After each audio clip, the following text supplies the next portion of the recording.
Hello. I know it's late. I know it is late. It's been a long day, but I had to come on here to do the Real Housewives of Beverly Hills tonight. Um, I'm not going to keep you too much longer because, like I said, I know it's late. So, if you watched the Real Housewives of Beverly Hills tonight, get down in the chat and just tell me what you thought about it because I'm getting ready to dive right into it. This was season 11, episode 13, and Bravo named it Season's Grillings. Season's Grillings. I don't know why they did that. Oh, you know what? Because Erica was getting grilled. So, you guys, this is deep. And the reason it is so deep is because we know for a fact that what they were discussing with Erica tonight is real life. So let's get right into it.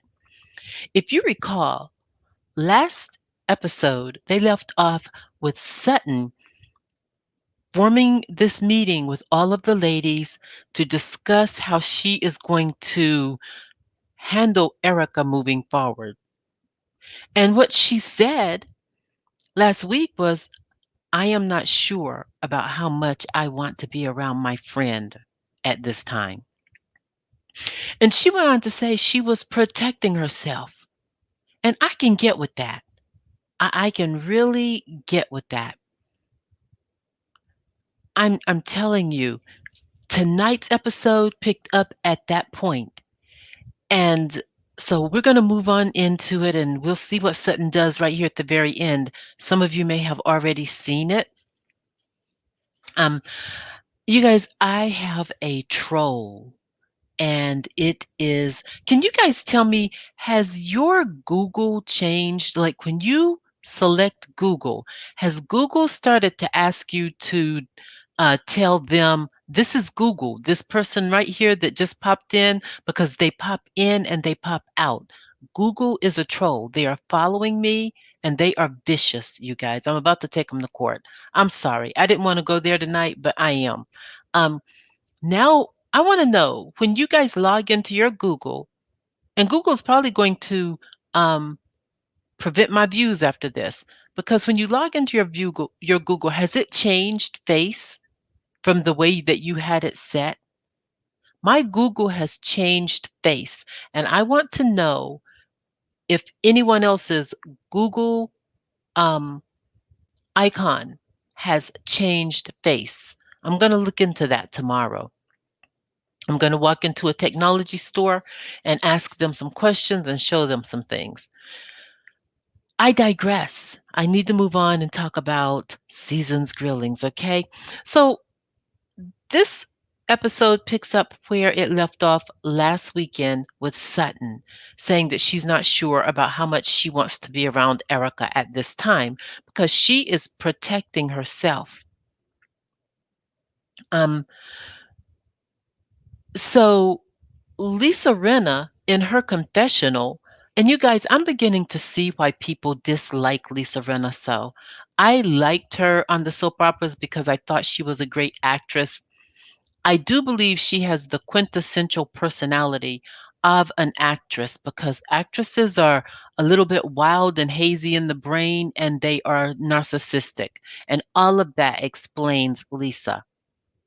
In her confessional, she says, you know, she asked, and she's referring to Sutton on this, why are you thinking about your reputation? And she's saying that because Sutton said that she is protecting her reputation and herself when she distances herself from Erica. So, of course, Lisa Rinna is not going to get that. That's why she asked the question, why are you thinking about your reputation instead of your friend at this time? Lisa, it is because when your friend is involved in what she is involved in, and you have to take a step back and determine whether or not this is a person that you have known. And that's what Sutton is doing up to this point. She is taking a step back to determine if whether or not everything that she built with Erica has been true. And I don't want to throw Erica under the bus the way most people are. However, I will say I don't like the lies that she is spewing on this show. And I don't like the fact that she's trying to put everything on her and that she's the one suffering instead of the victims. That definitely is narcissism. I'm sorry, Erica is a narcissistic person, and so is Lisa. So it goes to the video of where Dorit was seeking advice from Boy George and her husband, PJ, I think his name is, or PK. Okay.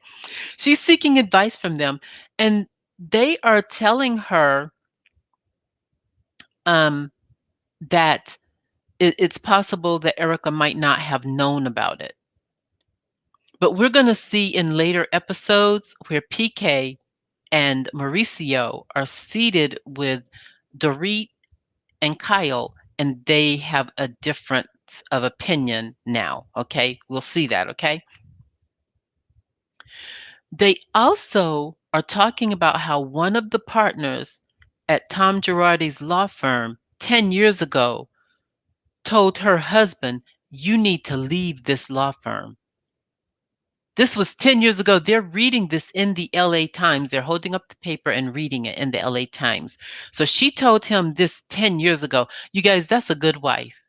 That's a wife who is spiritual. She is well connected to her husband, and she's looking out for his best interests, because this was 10 years ago and he left that firm.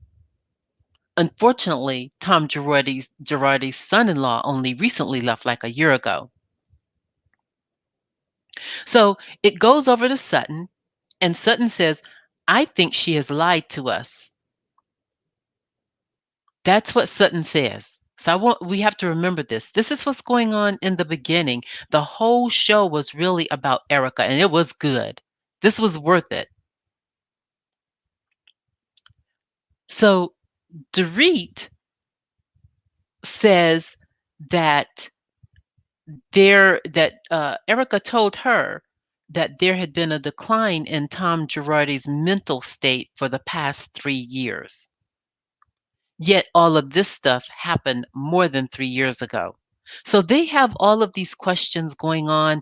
They're having this conversation amongst themselves. And this is a really good conversation for friends to have. And I really do commend Sutton for the idea of having this conversation without Erica present, because she would have clouded everything with her lies. Um, Lisa Rinna is the most immoral human being in Housewives history. I'm trying to understand. I'm just trying to she is like very confused or I'm confused by watching her. She's not a good example for women. She is not a good example for women. And the way she was rolling her eyes at Garcelle, the camera never panned in on it, but if you looked around the room, you could see her when Garcelle would talk. She would roll her eyes. Dorit goes on to say that Erica told her about Tom Girardi as an attorney, and that Erica told her that he likes to defend the little people, that he's all about the little people and taking care of them. That's what Erica told her. Listen, Tom Girardi is a greedy man. He is filled with greed. And I want to tell you guys, there is this other, I just want to pause. There's this other YouTuber who worked for a law firm, and he has a YouTube channel, and his name is Alex something. I cannot remember his name at all. This is awful. But his name is Alex something, and he does a whole segment. It was like a little over an hour on Tom Girardi's case. He breaks it all the way down. If you guys can find him, let me see if I can find him here, because I think that he would be good to, what is it, Alex something. Oh my goodness. I cannot even. Let me see if I can find him because I think that he was excellent. Um, if I could remember his whole name, Tom Girardi. All right, yeah, okay.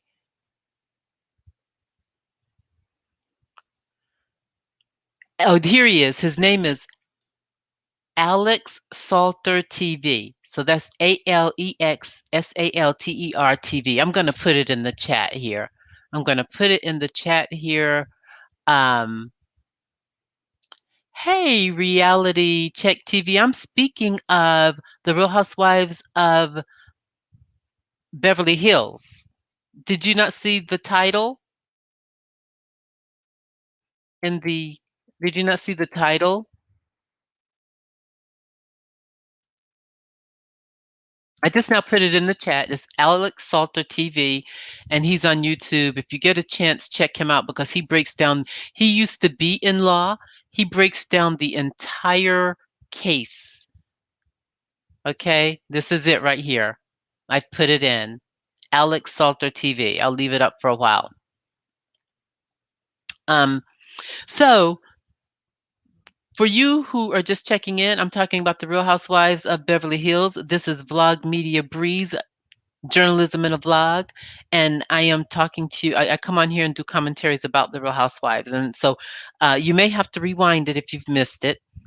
So this is the thing that's getting to me about Erika as well, you guys. One of the very first things that they teach you in any law class, and I've had three of them. I had media law, law and ethics, and business law. I had to take them because my major was communications and journalism. So those are three law classes that I took in my undergraduate. And one of the very first things that they teach you in all three of those classes, it's very basic.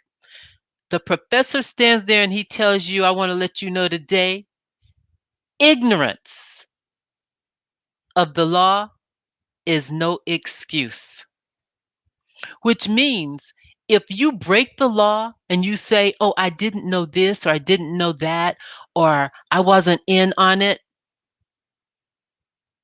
you can still go to prison. So Erika coming on the Real Housewives of Beverly Hills saying she didn't know and she's innocent, it doesn't matter. What she's saying is she was ignorant of everything Tom was doing. It doesn't matter, Erika. And the reason it doesn't matter is the law took care of that centuries ago whenever they said ignorance of the law is no excuse for breaking the law. So if you say you didn't know it, they don't care. They will lock you up anyway. And based on her, I want her to go to jail just because of her freaking narcissism. Okay? I want her to go to jail just because of her freaking narcissism. Because there is no way that she can sit there and continue to put the focus on herself as the victim when you have people who lost parents in a plane crash, people who could have used that money to go to college and maybe even grow up and own an airline and make the airlines better so that they don't crash. Anything they could have used that money for. And Tom Girardi, what he did, even in one of the cases where the lady sued because of the HRT, the hormonal replacement therapy, she sued and she won like millions of dollars or something like that. And after he paid out $1 million, he stopped paying her because the other $11 million got good to him. He was supposed to write that full whole check to her. He was supposed to write that entire check to her. He needs to go to jail with his Alzheimer's. His Alzheimer's says, oh, I didn't know, I don't know anything now. So, hey, so he has Alzheimer's. They do have prisons. They have these elaborate prisons. I think it's somewhere in Pennsylvania that they could send him, put him in one of those elaborate prisons where he'll have a physician, a psychiatrist, someone to help him with his Alzheimer's. Get him away, okay? Tonight's episode really ticked me off, I guess you can tell, because I didn't like that the ladies were not holding her accountable. So I digress on that. I want to go into another part of my notes, and they are now they moved this along really quickly because the bulk of the time was spent at the dinner at Kyle's house. Actually, it was spent at Dorit's house when it first opened up, but then they had a little bit in between. Like uh, they showed Garcelle cooking her Haitian pork, which looked delicious. I don't even like pork, but that did look delicious. And she had macaroni and cheese. She had ham. She had rice and beans. I was like, where are the green stuff? Did she have any collard greens or anything green? But evidently, she is a great cook because they all compliment her, her whole family. They're like, this is delicious. And they said it more than once. So if you're having dinner with your family and they say that to you more than once, then you know it's a good dinner. Her son Oliver is there, and in her confessional, I love her confessional look, you guys, with that blue glittery. She's, glammed out and fashionable there. I really like that, even with her hair. But she talks about her son Oliver and how he has dealt with addiction. And you guys, I love that he turned out good because so many times we see a different story. So that speaks volumes about the mother that she is because he turned out really good. You can tell by the dialogue he's having with her and by the way he's treating his brothers. His brothers are glad he's there. The thing that bothered me about him was, did anyone notice his left eye? If you're facing the TV and you're looking at him, it was his left eye that looked like it had a teardrop under it. And I'm not going to say anything, but allegedly, I've heard that people who have the teardrop, that means some type of gang activity or something. And correct me if I'm wrong. Let me know if I'm wrong. Um, so they show her family in the kitchen. I love when they show the families together. I love how Bravo is mixing it up because they show a little bit of drama, but they also show families together, fellowshipping, eating, having good conversation. I think that is so good for TV as well. So they move on to Dorit. Dorit is in the mirror. She's getting all glammed up, and Dorit, I think, is gorgeous. Say what you will. She's a beautiful, beautiful woman. Her brown eyes are the most beautiful brown eyes I have seen. Period. She's gorgeous. So they show her FaceTiming with my other fave, and I know a lot of people on these YouTube streets don't like Kyle. I do like Kyle. I have been with the Beverly Hills Housewives from the very beginning. And I remember when Kyle was a bully. And I believe that Kyle has grown in terms of her person and her character. And she has really evolved into I really like her. Someone that I like. Okay. But her earrings, she's showing off her earrings to Dorit as they are FaceTiming. And you guys, those earrings are everything, okay? They are everything. They briefly talk about Erika, and Kyle says, well, I want to support her, but I have questions. And then their conversation, it lasts a little longer than it ends. And the camera is at Kyle's house. The chefs are prepping for the dinner because it's Kyle's Christmas dinner for the girls. The poinsettia is on fire. Kyle blows it out. I meant poinsettia, the red Christmas flowers. The first one to arrive. Well, first of all, let me say Kyle is wearing those earrings and I love them. And she's wearing this red dress because it's Christmas and everyone knows Christmas red and green. And some people do that to the parties. I don't always do that when I go to a Christmas party. I don't always do red or green. But Garcelle arrives. If you pay attention to my previous videos, I have not enjoyed Garcelle's fashion. When she first came on her first season last year, I did not enjoy it. I was thinking, Garcelle, you're supposed to represent us. You're not representing the culture. What are you representing? And I guess she was representing Hollywood. This season, I I've been back and forth. There have been some things she has worn that I love and other things I dislike. Tonight on this episode, she brought it all the way back.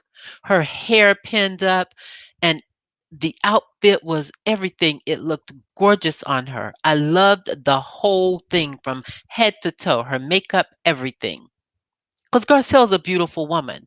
We remember seeing her on the Jamie Foxx show back in the day, and she acted as I don't know if she was a concierge, but she was always behind the desk at the hotel, and Jamie was always trying to get with her, but blah blah blah. You have to go watch those episodes. Um, so she and Kyle have really come a long way in their relationship. I like this because when people start off rough and they can smooth out that road, I just really I like it. Guess who else is at the party tonight? Guess who else is at Kyle's house tonight, you guys? Teddy. Remember Teddy? Remember they canceled they Bravo did not renew her contract. I did not expect to see her again. Bravo, please do not bring back Teddy. Just leave Teddy where Teddy is. Kyle and her clearly still have a close relationship. Then Crystal walks in. Crystal looks gorgeous in that black and her dress. This is the best outfit that I've seen her in. Besides that taupe looking sequin like blazer that she had on at Dorit's house when the ladies were first meeting, I did like that blazer. Um, she said her husband picked her dress, and you guys know her husband is the director of The Lion King as well as other movies in Hollywood, but The Lion King was a big one. I can't remember his name, but that's who Crystal's married to. So she can afford dresses like that. um, but my favorites tonight were Garcelle and Crystal and Kyle, but Garcelle being my top in terms of the dress. Kyle had on the best earrings, the best jewelry. In her Kyle's confessionals are my favorite. Even though I like Garcelle's confessionals, Kyle's confessionals in this season with the black satiny like ruffle one shoulder, and then you can see those beautiful necklaces, the gold necklaces on her neck, adorning her neck and her hair. She looks beautiful in her confessionals. So they continue to talk. Lisa and Kyle continue to talk, and Lisa comes in and they talk, and they start to talk about Erika again because this is all the talk on this episode. And Kyle says, "Well, it's not something she can continue to talk about because it's a legal issue." No, Lisa said that. Lisa said it's not something that she can continue to talk about because it's a legal issue. Lisa, she's been talking about it since the beginning of the show. And she's been talking about it, trying to get sympathy because she knows that the show has a lot of viewers and she knew that they were going to be watching this season due to the issue that she and Tom are having in the public. So she wanted to put things out there on the show. So she's been talking about it the whole time. So get a grip, Lisa. I can't stomach you for real. Bye. I'm ready to you're no longer I wouldn't even watch anything that you're in now.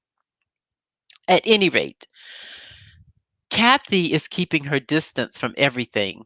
Erika walks in, Kathy is completely keeping her distance. I kind of see when the cameras are spanning the room and they show her, it shows a glimpse of her either looking out the side of her eye at Erika, but she is away from Erika over behind the bar. Sutton walks over to Garcelle. Oh no, Garcelle and Sutton are seated on one of Cal's sofas. They're somewhere in her home. I like her home. It's beautiful. Sutton asked Garcelle if she said hello to Erika. And Garcelle said, no, but she winked at me. Look out for them winks, honey. Don't wink back. Don't wink back at Erika. So they go into the kitchen, they start to eat. This is the most I've ever seen these women eat. I thought I was at a soul food meal. They had mashed potatoes, turkey, they had all kinds of things and desserts. I was like, okay, Kyle has some soul in her. Okay. Kathy's plate is full and Kyle makes a joke. She's like, okay, are you hungry? So I'm like, you go, Kathy. Don't be afraid.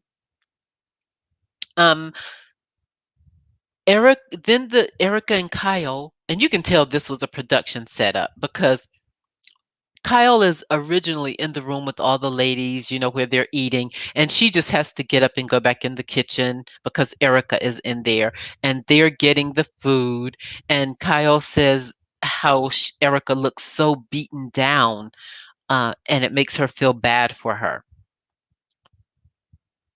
I am not hearing enough about the victims. And even whenever they do express their caring about the victims, they are not saying it in a way that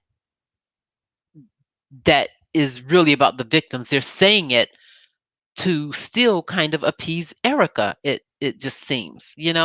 Well, the table is decorated. It's beautiful for Christmas. Um, Teddy was there. That was the most I've seen Teddy eat because remember when she was there before on the show as a main cast member, they used to talk about how she didn't eat. They used to talk about how she would avoid food and how they were concerned about that. So at least she was eating some mashed potatoes. Go Teddy. Um, I love Kathy because I think Kathy is a good fit for this show. At first, I didn't know what she was going to bring, but she really is bringing a really good balance, and she is the one who tends to bring the conversation back to where it needs to be. Her and Garcelle.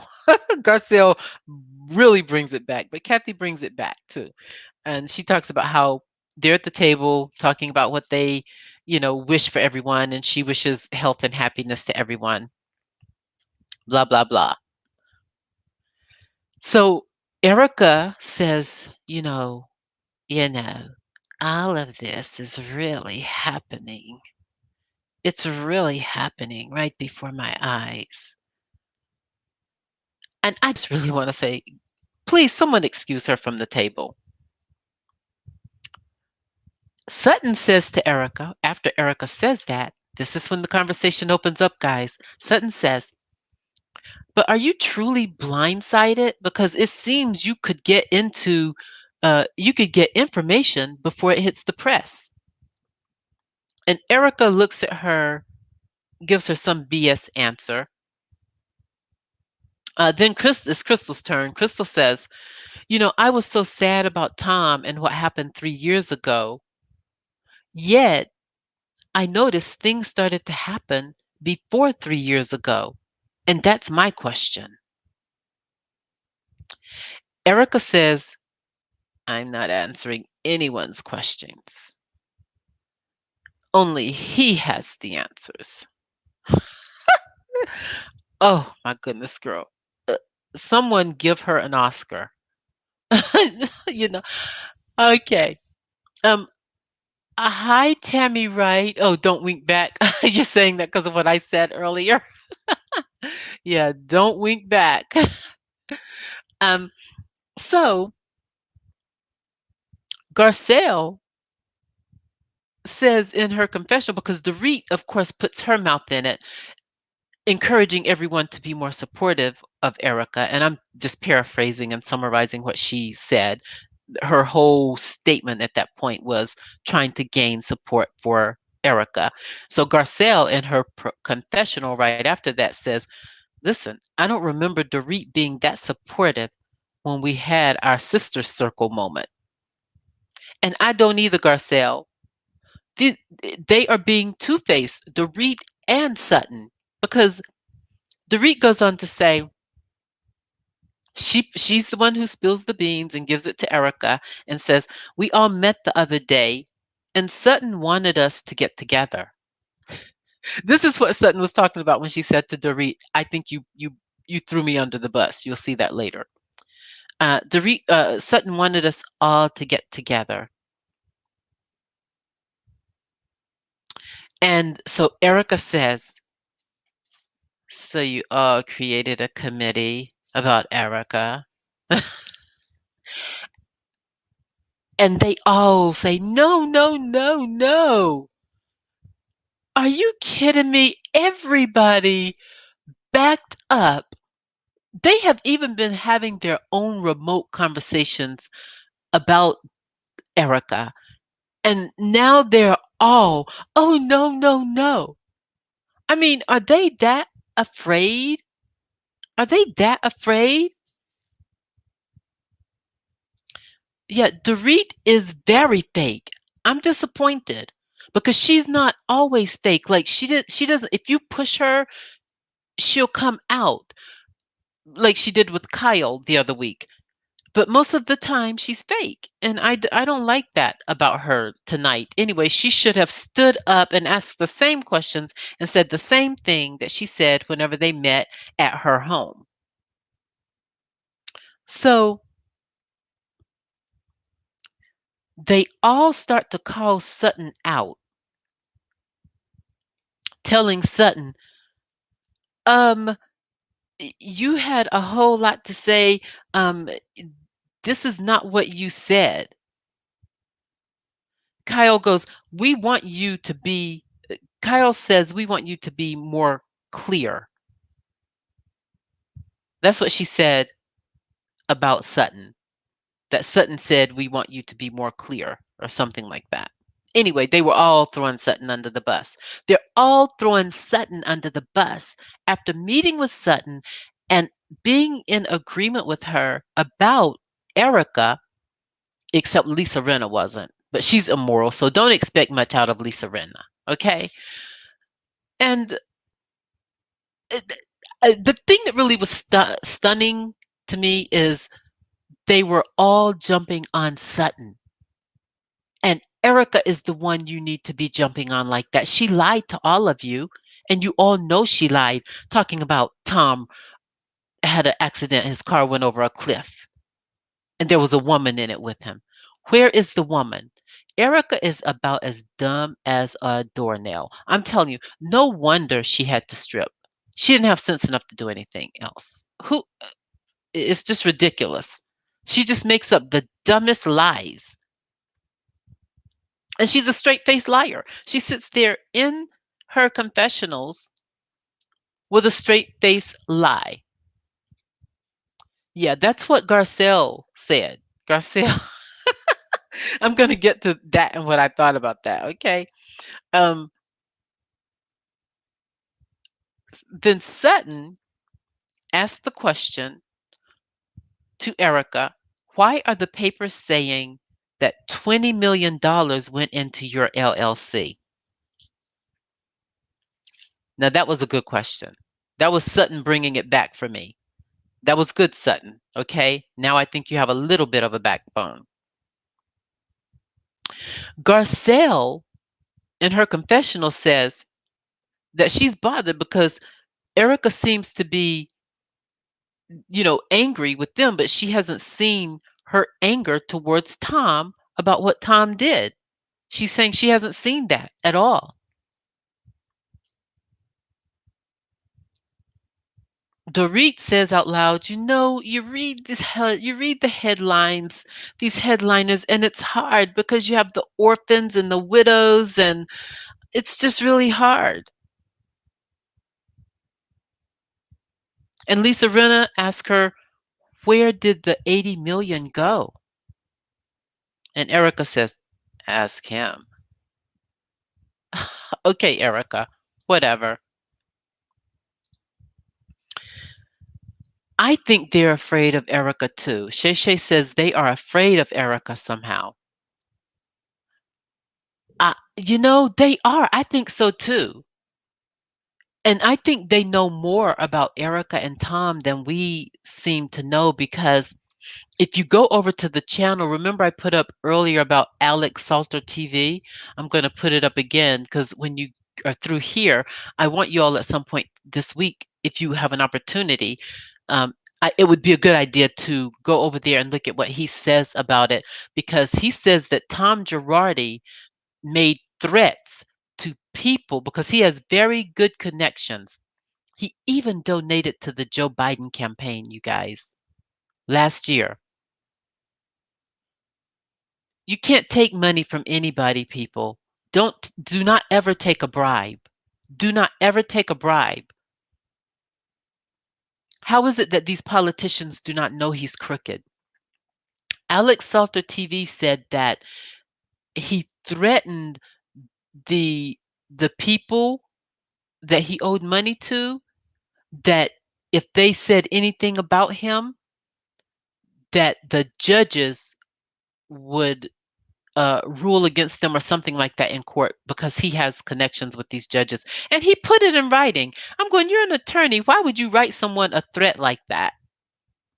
But if you go over there, you'll hear him talking about that as well. Um, so that's what I'm thinking. When you say they are afraid of Erika somehow, Shay Shay, I believe that they know about Tom's connections, because these women have been in Beverly Hills. At least Kyle has been there all of her life. So they know about his connections, and they probably are concerned about, saying too many things against the issue.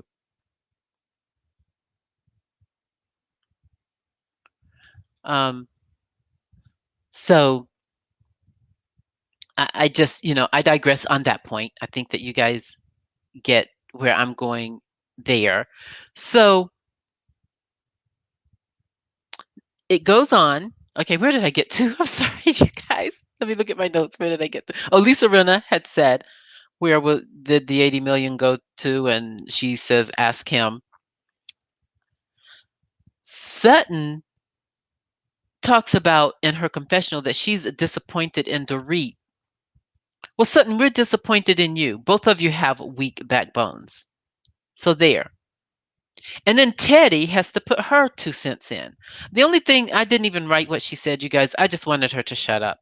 She's just trying to be on camera. She's coming up with a reason to try to be on camera. So Reality Check TV says, well, I know from experience a lot of wealthy wives don't know all their husband's biz. However, I think she must have known something.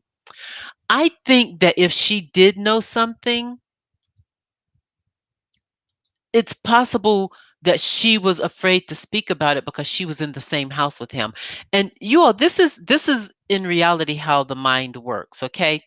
When you have a person like Tom Girardi, who is a thief involved in this Ponzi scheme of stealing money from very humble people, people like that also kill, okay?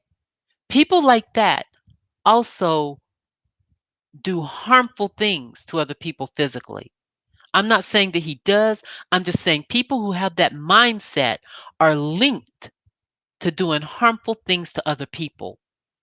So Erika may have been afraid in that household, and that may be where her tears are coming from. Her tears may be coming from not even just fear of going to prison, but fear of, if she doesn't get this right, what's going to happen to her. We don't know. She could have been told to come on this show and say this stuff. I know I said what I said earlier, but also believe that she could have been forced to say some of these things. Maybe she's in fear of her life. He has a lot of connections, guys. He knows everyone. He knows politicians, people who are in the space that Tom Girardi is in, can get people to do things. He can get people in high places to do things. Just like Trump. McConnell is all up Trump's behind. We can't see Trump. I mean, we can't see McConnell anymore. I don't know what he looks like because his face is so covered with dookie. So that stuff happens. Um, so moving forward, okay, Garcelle says in her confessional that Dorit had a lot to say when Erika was not around. And now she does the kissing butt, demonstration.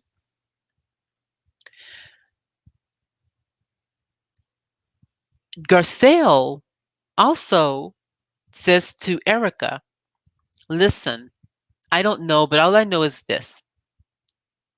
She said that her sister needed a kidney transplant because of something that had happened, and the attorney took a long time, a very long time, getting the funds to her so that she could take care of her medical bills.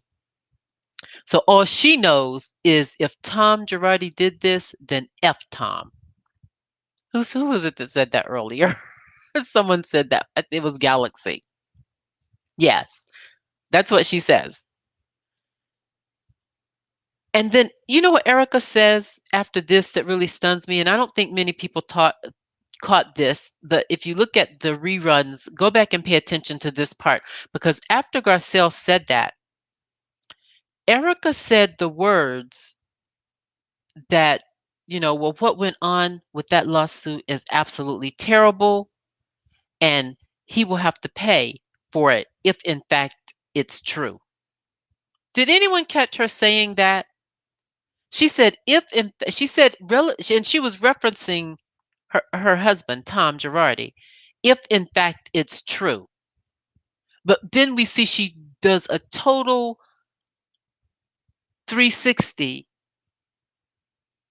and starts to to speak supportive of the the people who are involved in the lawsuit. She's duplicitous, you guys. I couldn't believe she said that. But anyway, so then moving forward,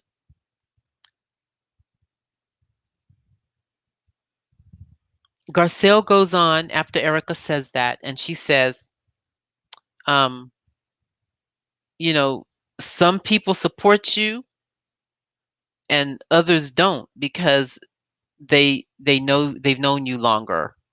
But to me, it's about the victims. So that's what Garcelle says. And then they do this, you guys. They transition to the confessional, and the producer is saying to Erika, you've been unbelievably strong so far. I don't think she's been strong. I think that you have been strong when you can be honest. I think that she's been very weak because a weak person, if you're going through something and you're strong, you're not going to tell lies the whole way through. Lies are depictive of weakness. It means you're not strong enough to tell the truth. So the producers standing there, I was like, oh, I was so done with the producers. I'm like, no wonder Bravo is going down. They got producers like this. They need a whole new sect. Okay. So Erika, she starts saying, talking about the questions that the ladies are asking her and all of this stuff. And Kathy makes a joke. She says, well, it's good practice. She's telling her this will be really good practice for you when you get on the stand. Okay. So you caught that, Shay Shay, when she said that. And then in the next sentence, she's like, whenever the ladies are talking about being supportive of the victims and all this stuff, because Kathy said yes about the victims, then she changes it to, well, yeah, yes, definitely about them. But that's not what you just said. You said, if in fact it's true. You said Tom will have to pay for it if in fact it's true. She didn't say Tom's name. She just said he will have to pay for it. So I caught that. Kyle is embarrassed by the conversation, and I don't know why she's uncomfortable with the conversation. Stop being uncomfortable with having a tough conversation. I guess I'm not uncomfortable because I've had to have many tough conversations in my life. So I am not uncomfortable having a tough conversation. I'm not. But Kyle is so uncomfortable. She says she had to look for the eject button, and the eject button was just to offer everybody dessert. And while she's offering everyone dessert. Sutton takes Dorit to a corner and says, "Did you just throw me under the bus?" Now, ain't that the pot calling the kettle, calling the kettle, calling the kettle, y'all? Are you kidding me, Sutton? You backed up a little bit. And I like you. I like everything that you are bringing to the Real Housewives of Beverly Hills. I even liked your fashion tonight. You looked beautiful tonight with your green dress and your fur. You looked good in your confessional, but you're not looking good with all this duplicitousness going on, okay? You got to get rid of this duplicitousness. It's either it's either you don't want to be around her as your friend or you do. Pick a side because this is one of those cases where you need to pick a side. And you heard her say tonight at the table that, for those who want to continue to be her friend, great, but for those who do not, she understands if they need to back away from her in this moment. So she's given you the right, and you can always bring that up if she has anything to say about it. And with that all being said, guys, thank you for your comments. Thank you for coming over to Vlog Media Breeze. Be sure and catch me tomorrow night, Thursday at 9:30 over on Vlog Spear Talk. You can see it going across the ticker at the bottom. That's my other channel, and it's about the workplace. So if you know someone who has workplace issues, if you're having workplace issues, come on over there so we can chat about it. I haven't put up my thumbnail yet. I'll probably do it just live like I did tonight, you know? Next week is going to be real good, girls, because Sutton, as we see, is going to be pushed to tell the truth, and her and Miss Erika are going to have it out, and I can't wait. I'm here for it. As long as they show me some family time and some good time, some food and their clothes and their jewels and all that stuff in their house, and I'm good with watching the drama. Okay, don't just give me drama. I don't want to see, and please don't hit anyone. Don't no one hit, slap, none of that. That just takes away from everything. Okay, but other than that, I'm here for Real Housewives of Beverly Hills, and I want to thank you guys for coming on and joining me. And that's it. I'm out, and we will see you in the next one.